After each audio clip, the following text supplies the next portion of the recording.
Hello, good morning everyone. Once again, welcome to the world of electronics. Our lesson for today is the last part of the switch mode power supply. And this is all about the voltage regulation system, in which the DC output voltages here are stabilized and held constant despite of the variation of the input. So here it goes, class. To verify the condition of the circuits and the voltages, we will be using three digital multimeters here and a variac transformer. Variac transformer is an electrical equipment that will vary the voltage from the outlet. So here it goes, class. As you rotate this rotor shaft counterclockwisely, the voltage is lowered to almost 0 volt AC volt. Then the maximum actually here can be set to 268 volts. So this is now the operation of the variac transformer. Variable AC transformer. Variac transformer. So we will use this one to verify the condition of the voltages and the circuit, of course. So we are using here three digital multimeters, wherein the first digital multimeter is connected to the outlet of this variac transformer that provides 222.2 volts. That is now the AC volts being supplied to this switch mode power supply. Okay, we are now connecting the switch mode power supply. Actually, this is a switch mode power supply of a DVD player, wherein the AC cord is connected now to the outlet that receives 222 volts AC volts. Then the second digital multimeter is actually connected across this capacitor here. The voltage across this capacitor actually is an unregulated voltage being rectified by this rectifier diodes and smoothed out by this capacitor here. So we have here this capacitor. Okay, we knew already that the voltage that is stored here will reach up to the peak value. So we can speak of a higher voltage here. Then the last multimeter is connected across this capacitor. It is a DC output voltage, and it is expected that the voltage here is regulated 5 volts. So we're using now here the multimeter, which is set to DC voltmeter, and it is actually connected here. That is across this capacitor. Okay, so the voltage of the outlet now, which is supplied to this switch mode power supply circuit, is around, we will set that one to 220 volts from the outlet being distributed by the electric company like Soleco, Leyeco.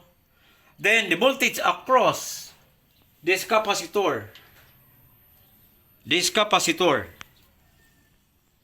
around 299.4 volts.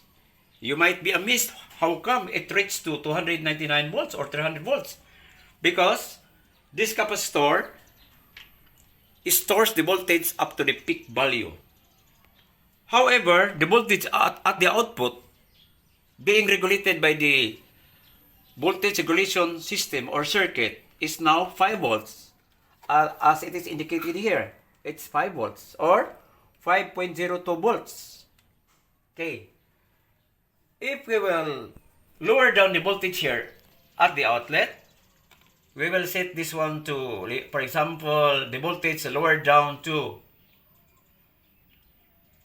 186 volts, because there are times wherein the voltage at the outlet being distributed by the Soleco company will rise and fall. So let us consider, or let us assume that the voltage here is 195 volts. Then the voltage across this capacitor lowers down to 266.0 volt. You can notice that the voltage are varying. No, for every now and then. The voltage across the capacitor is 265.5, 265.4. It varies for every now and then. It is in accordance with the variation of the voltage at the outlet here. However, the voltage at the output, which is a regulated voltage, retains the same. There is no variation actually. It is always constant, 5.02 volts, as it is indicated here. But if we will try to increase the voltage from 200 to 120 varies to, let us say, 235 volts or 233 volts at the outlet, the voltage across the capacitor now increases to 318 volts. But the voltage across the output here retains the same, despite of the variation at the input. See? Lower down the voltage here, but the voltage at the output retains the same. Increasing the voltage here, retains the same. That is how the voltage at the output is stabilized and regulated by the voltage regulation system. If we will lower down the voltage here to 100 volts or 90 volts, retains the same, because a switch mode power supply is an auto volt power supply wherein it can be supplied 90 volts, still the output provides 5 volts, because all electronic appliances today are auto volts, as what is indicated here. We have here this unit DVD player can be supplied 9 volts up to 250 volts. Meaning to say, although it is 90 volts, but still the output voltage here retains the same. Because all electronic appliances today are actually auto volt. Because other countries, the voltages there at their outlet are actually 100 volts. So, these units can be applied to anywhere around the world. For example, of this TV receiver,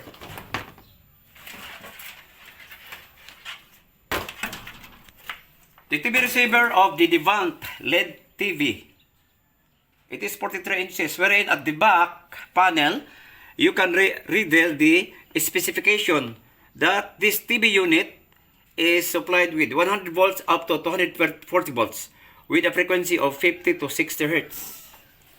Okay? Actually, here in the Philippines, the frequency of our AC volts is 60 hertz. If we try to measure the frequency here, it is actually 60 hertz. That is 60 hertz. We set the range selector switch to hertz, to the frequency meter that measures the frequency, 60 hertz. So, the voltage in the Philippines, all the electric company like Soleco, Leyeco, Bico, and other electric companies are actually distributing 220 volts up to 240 volts. However, our electronic appliances will accept that voltage up to 240. Then, if you are using 100 volts, still the unit will operate. Then, the voltage at the output retains the same, 5.02 volts at the circuit here. Also, if we will measure the voltage here, it is also 14 volts because there are two output voltages here, the 5 volts and the 14 volts. Okay. Now, it is now made possible by the voltage regulation system. The three important circuits that play important role in the regulation of the voltage at the output is made possible by these three important circuits. We have here the precision shunt regulator, then the optocoupler, and the voltage controller. These are the three important circuits that play important role in stabilizing and regulating the voltages at the output. So, we have actually here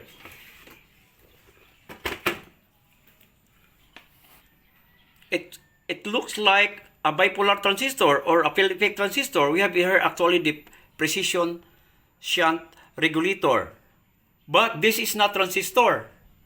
It is actually IC, integrated circuit, because it has 3 electrodes.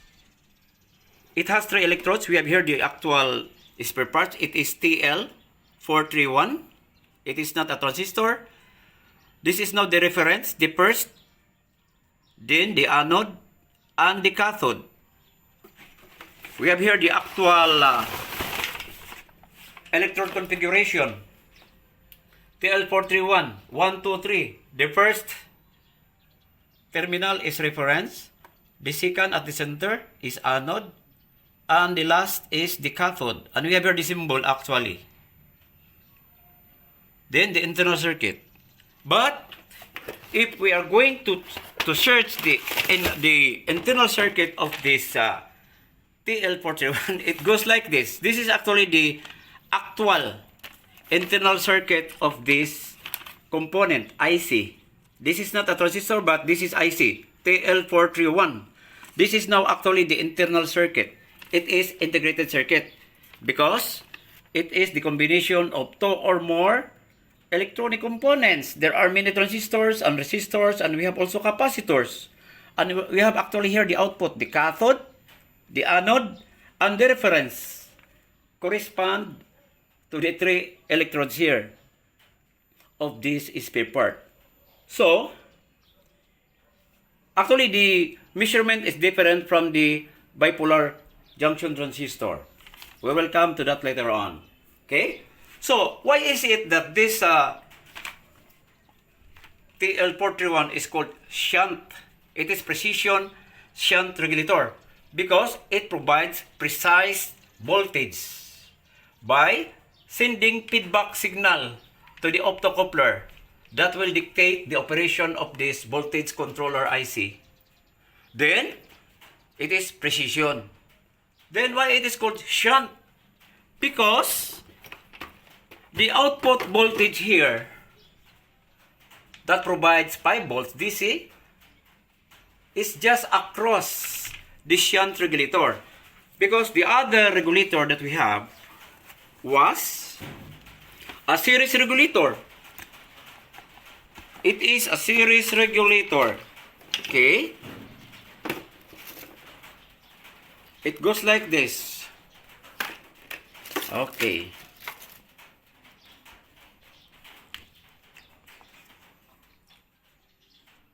The regulator that we have last time was all about linear mode power supply, which is using, it goes like this class.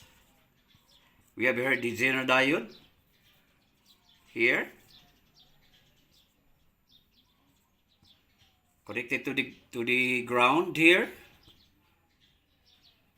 chassis ground, and we have here the resistors.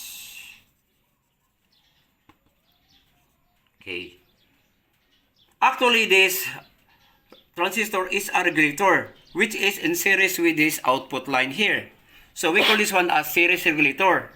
However, this precision shunt regulator, it is called shunt in the sense that the output loads are actually across this shunt. The precision shunt regulator here. We have here. Okay. Okay.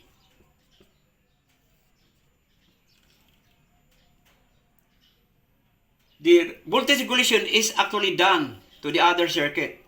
There is no series transistor here that will reduce the voltage across. So, the output load here, which is 5 volts, is just across this precision shunt regulator. It is parallel. The other term for shunt is parallel. Unlike the other one, the previous one, that was the series regulator, wherein the collector emitter is in series with these 2 resistors. Okay. So, it goes like this class. The reference is actually connected here. that has two resistors in parallel or in series. Okay? We have here now the output line, 5 volts. Then the two resistors are here, connected to the chassis. When we talk of chassis, this one class, chassis ground. When we talk of the earth ground, that is connected to the earth, using the power line here. Okay. We have here the 8 kilo ohms and 8 kilo ohms. So, 5 volts. Each of the resistors will drop 2.5 volts. Another resistor here will drop 2.5 volts. The sum of the voltage drops of these two resistors is actually equal to the 5 volts output. Okay? So, it is now connected to the reference here. We have here the shunt regulator. Okay?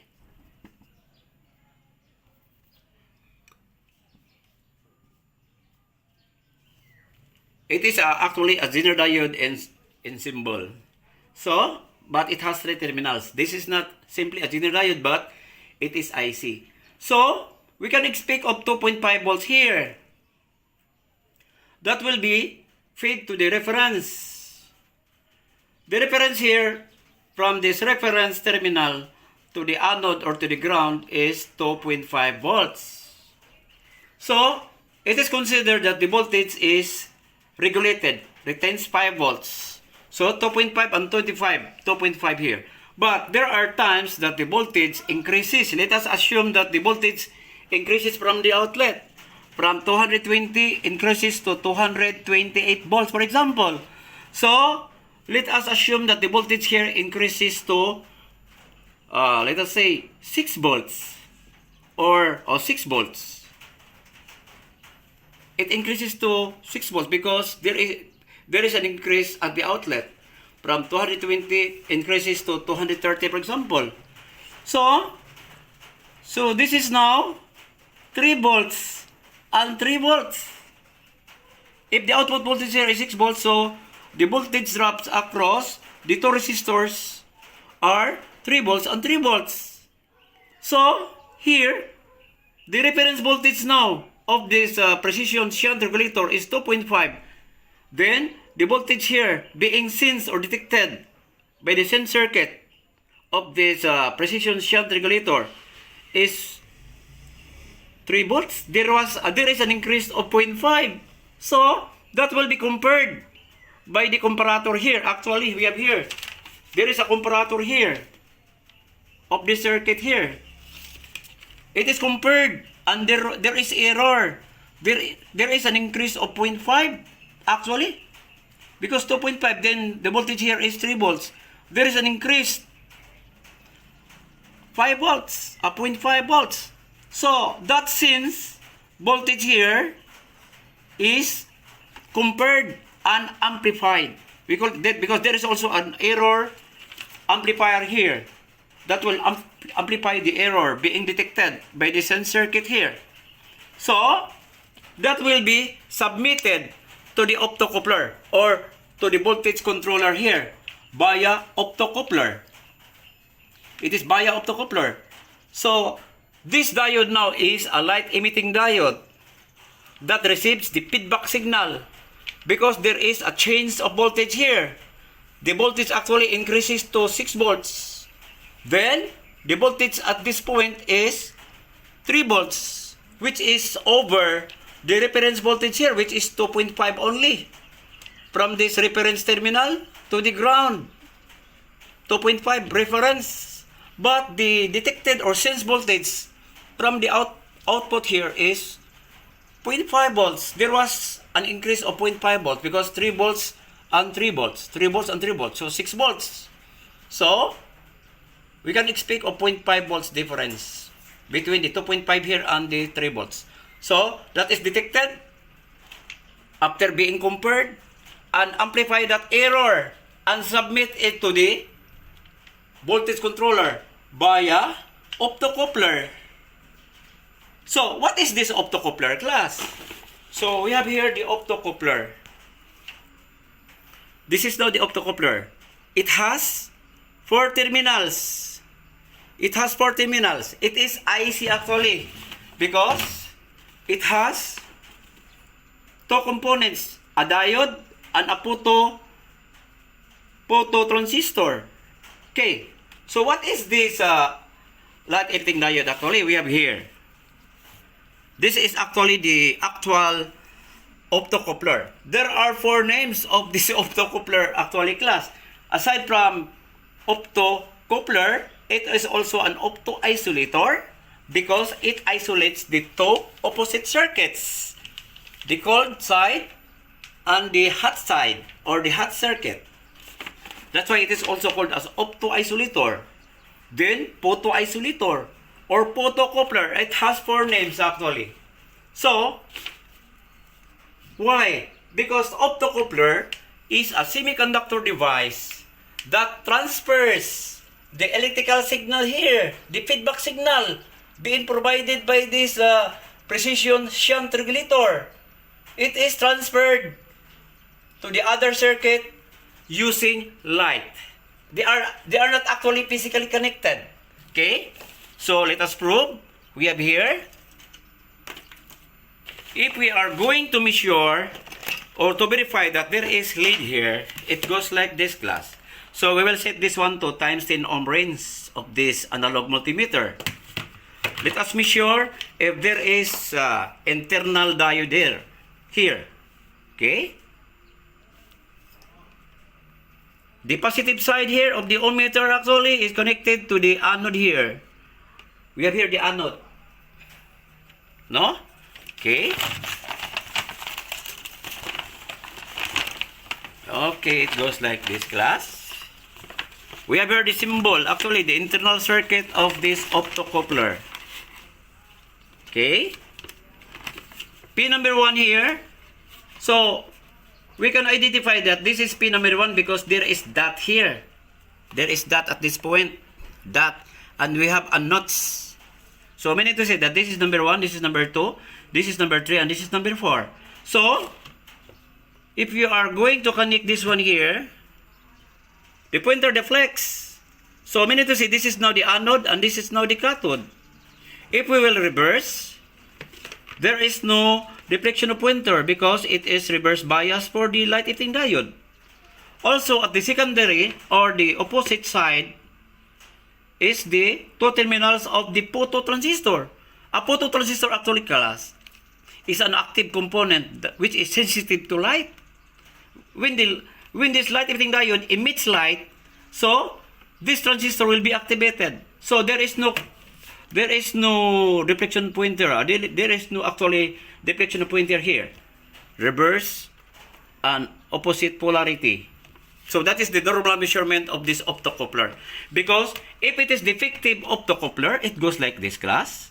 It is actually forward bias for this diode inside, but there is no deflection. Even you reverse the polarity, there is no deflection. But it is at the other side, it is normal. There is no deflection here because infinity between emitter and collector once there is no light being submitted to this phototransistor. So this is open or defective optocoupler class.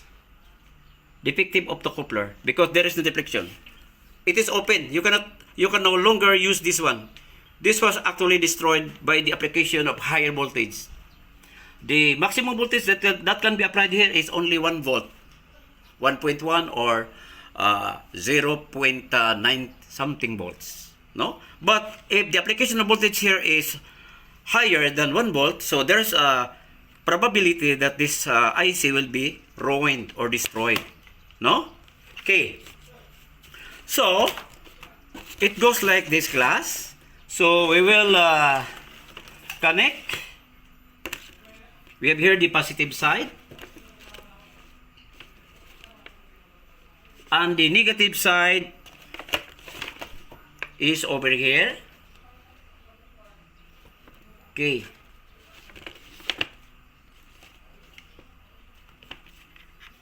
We will connect this one to a certain voltage here.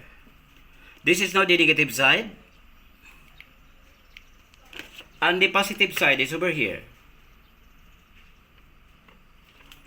Then we will measure the voltage across this one here. If really this transistor turns on, so set this one to 1K.